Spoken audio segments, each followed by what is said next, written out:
বার করা লোক থাকো না, বার করা লোক থাকো না।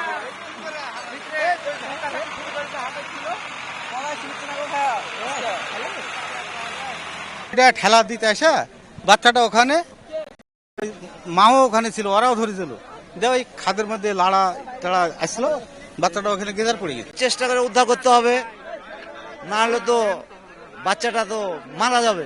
যন্ত্রপাতি বিভিন্ন দিক থেকে নিয়ে আসতে একটু সময়ের কারণে উদ্ধার করা হচ্ছে না, দ্রুত কাজ চলছে। এই জায়গাটা খুবই আনসুচুরি জায়গা, এখানে আসলে গাড়ি আসতে, লোকজন আসতে, মানে আসতে অনেক সময়ের ব্যাপার।